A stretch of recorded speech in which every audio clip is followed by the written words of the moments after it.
What's up, everybody? So I had my first court appearance yesterday, and I believe it was in front of this tyrant right here. His name is William Sestak, Sestak. Uh, he's a real sarcastic tyrant. The first case up was a 14-year-old boy. He was riding his bicycle at 2:30 in the morning. I guess this is a crime in America now. So he had curfew. Um, his mother was with him. The kid didn't say anything really, and the judge says, I feel like there's going to be, this guy, by the way, I feel like we're going to be seeing a lot of each other. And then he looks at his mother and like waves his hands forward and says, this is what you got.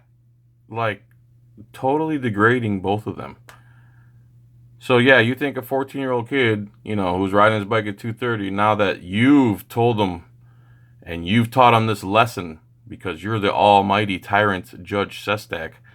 So anyway, when it was my turn, I get up there, and he says, oh yeah, you're the John Felix who wrote me the letter and filed the motions to dismiss because you're not the owner of the house. I said, that's correct, blah, blah, blah. I'm paraphrasing now. I'm going to post the whole video. This is just like a preview. And then he says, well, who owns the house? And I said, that Fifth Amendment protection. And he says, this is a civil case. And he says, and I say, I don't have a Fifth Amendment basically in this courtroom. And he says, no, I don't have Fifth Amendment rights in his courtroom, and I have to answer his questions against my will. Then he makes me go sit off in like the jury side, the jury pool or something, in the seats. Then he does another case while I'm staring at him, and then he looks at me like, Mr. Felix, are you ready to plead, blah, blah, blah. I go, sir, I have lots of questions, and I don't understand. And he's like, I'm going to hold you in contempt. And again, I'm paraphrasing. I'm going to post the whole video.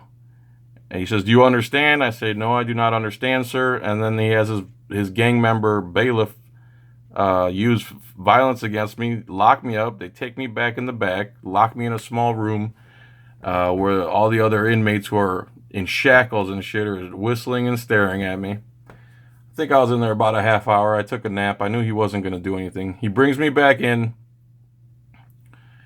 Now I'm standing in front of him with handcuffs, and he practiced law from the bench. He entered a plea on my behalf as not guilty, which that wasn't my plea. I never intended to plead not guilty.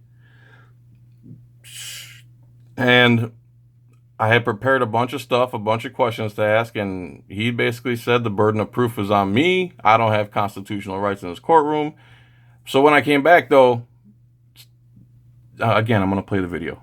When I came back, he says, so I'm going to schedule this for November 3rd at 9:30 in the morning. And I said, and he says, do you understand? And I said, I'm scared to say anything. He says, okay, November 3rd, something along those lines. And I say, can I ask any questions? And he says, no.